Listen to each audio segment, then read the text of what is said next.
안녕하세요. 오한근 법사입니다. 오늘은요, 부자가 되는 관상 편입니다. 부자가 되는 관상에 대해서만 제가 이런 관상이 좋다, 이렇게 알려주는 게 아니라 어떻게 하면은 좋은 관상으로 바뀔 수 있는지에 대해서도 제가 설명을 드릴 거니까 말년에 나는 잘 살고 싶어, 이왕이면 편안하게 살고 싶어, 이렇게 좀 관심이 있으신 분들은요, 오늘 방송을 보시면 많은 도움이 되겠습니다.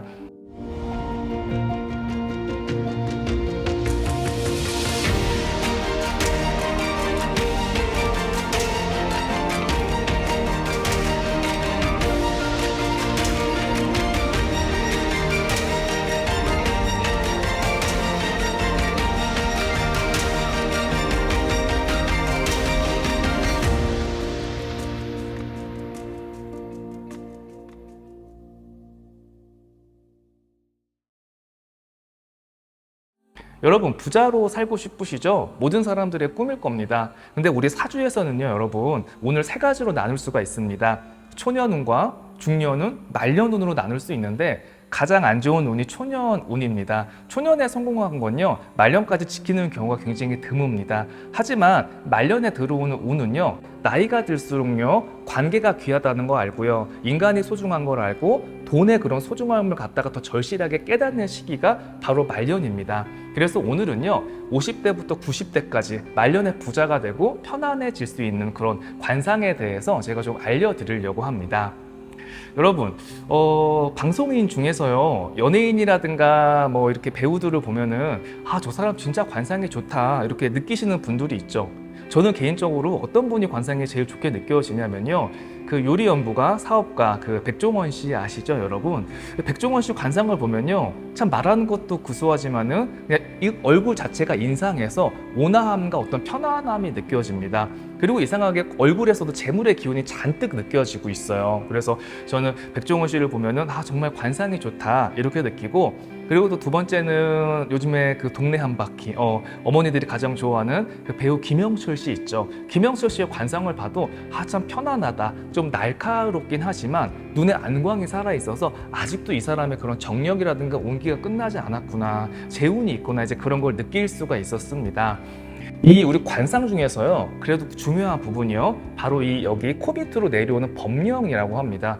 그러니까 여자분들은 왜 팔자주름이라고 해요. 그래서 팔자주름이라고 해서 여기가 파진 게 싫어서 보톡스를 맞고 주사를 맞아서 여기를 피려고 하는 경우가 많습니다.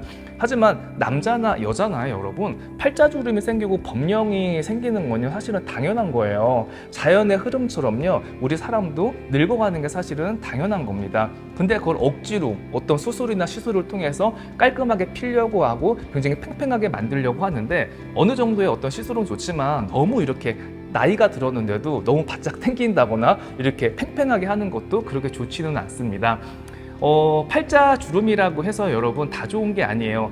깊게 파 있어야 됩니다. 그리고 이게 물길이라고 해가지고요, 이렇게 길게 내려와야지 좋은 법령으로 볼 수가 있습니다. 법령은요, 여러분 수대로도 보는 거예요. 그러니까 명이 길다, 그리고 통찰력이 있다, 리더십이 있다, 어떤 명예가 있다, 이렇게 보는 거고요.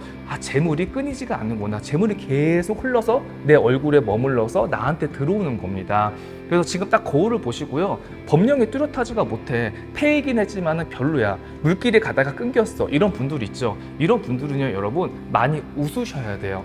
입을 벌리시고요, 웃으셔가지고 이렇게 보이시죠? 이렇게 해서 법령을 자꾸 만들어 갈 수 있게끔 이렇게 만들어 주세요, 손으로 자꾸. 이것도 이제 마사지를 해주는 거거든요. 이렇게 하면요, 법령의 모양이 1년이고 2년이고 노력을 하면요, 좀 예뻐지고 뚜렷해질 수가 있습니다.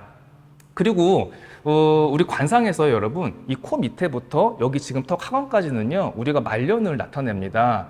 근데 우리가 요즘에 가장 싫어하는 게 뭐죠? 옛날에 우리가 놀렸잖아요. 사각턱이다.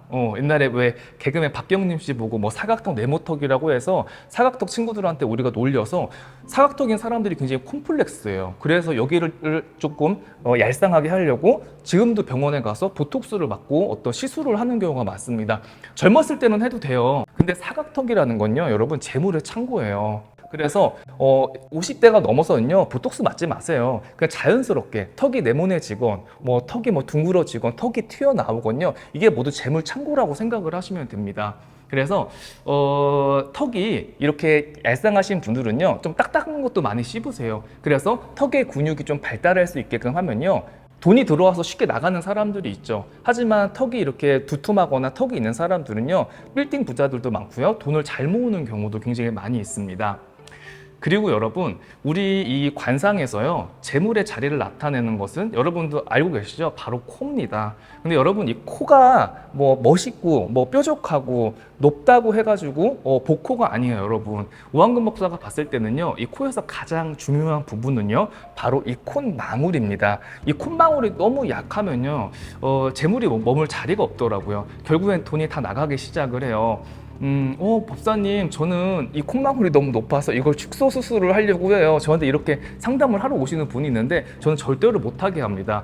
젊었을 적에는 조금 미울 수 있겠지만은 나이 들어서는요, 굉장히 편안한 삶을 살 수 있는 그런 관상이에요.